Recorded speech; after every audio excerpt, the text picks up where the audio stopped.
In this video, we're going to be talking about what directors can learn from John Cassavetes' Minnie And Moskowitz from 1971.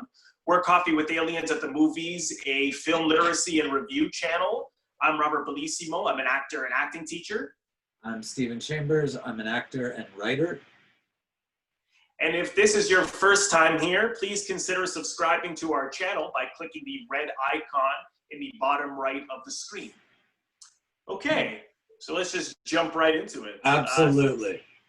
What do you, as a writer yourself and as an actor, someone who's directed some films as well, what is it about this film that directors can learn from it that's distinctive from most of the Hollywood conventional films they may be used to? Good question. It is, and this is important to my point, but it is John's take on a screwball comedy. Now, why this is important, I think, is twofold. One, I think when a filmmaker tries to do a genre piece, be it a horror film or comedy or something that, a screwball comedy to be very specific, they look to the formula. They look to the exact structure. They want to paint by the numbers. And so, and you see this, and I'm not just saying that these are bad films, like there is a formula. We as the audience grow accustomed to that, we want it. And so what a filmmaker can learn is, I think the danger in that technicality is watching a screwball comedy and going, okay, like it's a science, I'll figure out the algorithms and I can reproduce it. The importance of watching a Cassavetes film, specifically his take on a genre piece, is to remember the human element. You gotta remember that. But too few directors come up through the theater or work with actors. It's all too technical. And this is a great reminder. John was anything but technical. We've talked about it. Not to say he was a bad filmmaker, but the mood wasn't dependent on the shot. It was dependent on the feelings, the small things, the little things that the characters would bring. And here you have... The shots were always secondary. 100%. And here you have a specific, this is a great learning tool because it is a genre piece. A lot of technical filmmakers get too concerned with, oh, well, they shadowed this back in the 30s, so I will shadow. No, I'm going to take the heart and soul and kind of translate that through my life experience and kind of vomit it out onto the screen. And so I think that's important. And to you, sir, that question. But what I think directors can learn the most from Minnie And Moskowitz is John did in terms of showing the audience these characters and misleading you about your idea or your perception of them. For example, if you look at Strangers on a Train and you look at the Bruno character, who's basically the villain of the piece, as soon as you see him, he's the villain. He's not going to go outside of behaving like a villain until the movie. So you as the audience, once you lock into that, you're comfortable with it. You don't expect anything from his behavior or what he's doing to change. But with John, for example, in this film, when you first meet Minnie, played by Gena Rowlands, she's on a bus. She goes to see a movie with her friend, and then she talks about how, the movie sets you up. And I've never met a Humphrey Bogart or a Cary Grant. Where are these men? So then the audience says, oh, she's alone and single and unhappy with her love life. Okay, then the next scene, she goes home and there's John Cassavetes, who plays her lover in this, and he suddenly hits her and starts screaming at her, and you're like, oh, hold on a second. No, she's like in an abusive relationship and she clearly isn't single. Then you follow his character and now he's home and you're like, well, who are these kids? Who's this? Oh, this guy's married. Oh, he's cheating on his wife with Gena. And then his wife catches on and then she goes and tries to commit suicide in the bathroom while everyone's home. So again, he's giving you all these false, misleading impressions. With, a lot of filmmakers, but specifically John Cassavetes, the incorrect feeling that a viewer gets is like, how improvised, how free. Now, it's half true. It's free, as far as I understood, for the actors in the rehearsal process. And it's a tightly written script. Within rehearsal, John Cassavetes would not give, and this is also good, this is, again, for directors to learn. You will see this in auditions where, let alone the job, where a director tells you exactly everything. Give the actor the bare minimum knowledge verbally. Just it's in the script. What do you see in the script? Do that. Do whatever your life experience brings to fill that piece of the puzzle.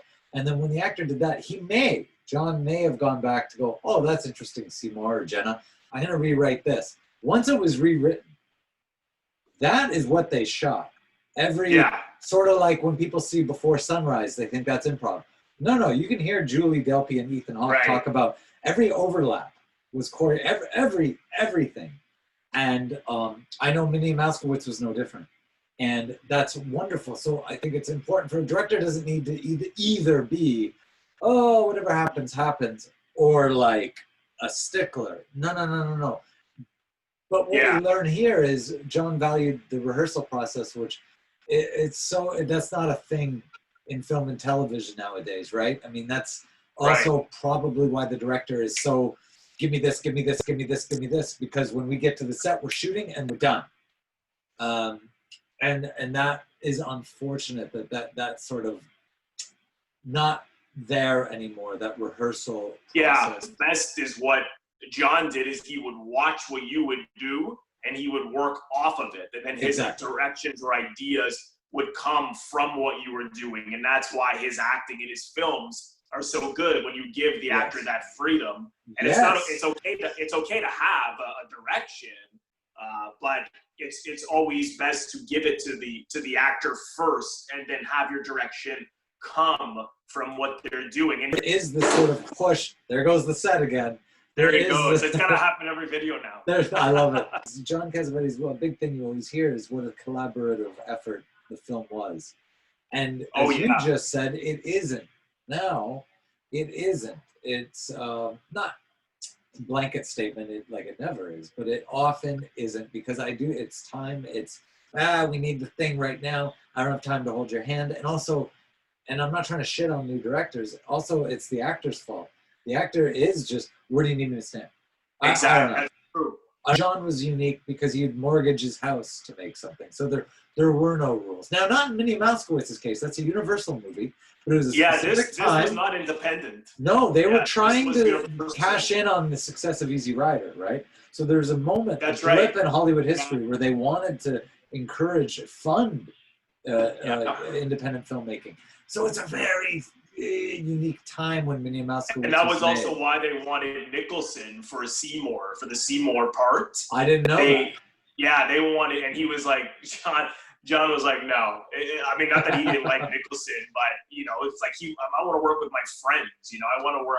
I don't care. Yes. I don't care that I have to cash in on Easy Rider and put Jack Nicholson in it because Jack Nicholson was in Easy Rider. Like, I wrote this for my friend. I'm not here to just cash in on something. So again, that's someone who really had a vision. That's and I know that's not easy, right? Because it's very easy to just bend and compromise when someone gives you that kind of opportunity. And I don't blame directors for doing so. And God, I mean, of course, we all do it all the time in order to make money. But, John was that rare breed. And of course, he did as well, not with his directing, but with the stuff he acted in.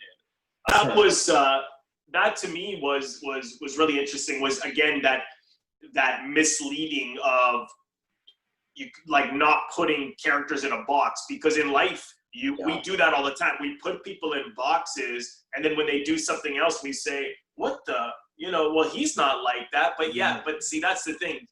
He or she is like that. Exactly. You don't just think that because you saw a certain side of someone that's who they are. No. We are everything. We're vain, we're loving, we're angry, we're happy. And John understood that. So that's why his portraits were so complex. And I something to take from Minnie And Moskowitz is, don't just stick to the bad guy being the bad guy, to the character making the obvious choice, to keeping everyone in the box. Remember, they're human.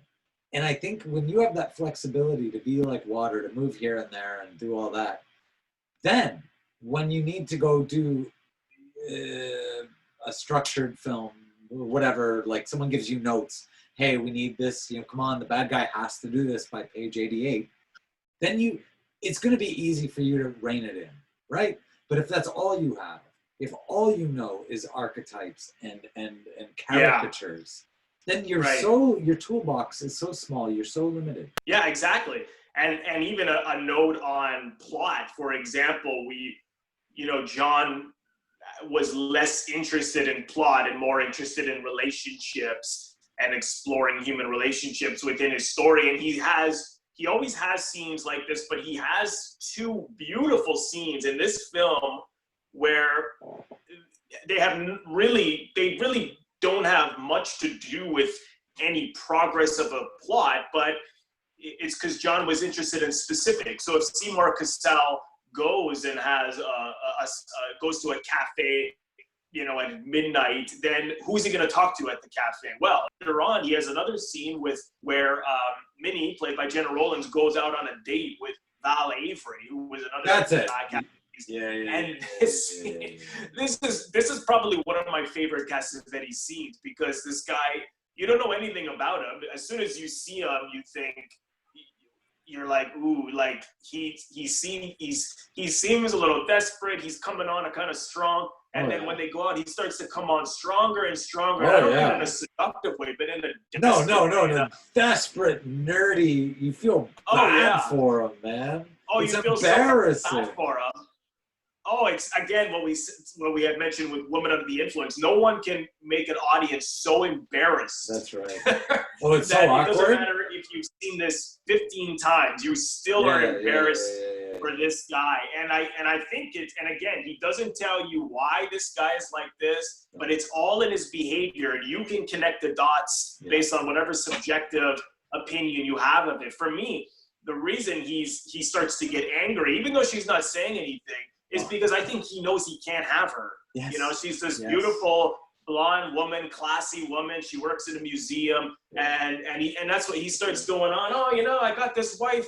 I was going out with this woman. She has kids, and then she invites me over. You want me to be here with these kids? You're going to. That was a good impression, man. I don't know what to so do good. with my money. I give my money away. Yeah. And people do that when they're nervous. They ramble. They ramble.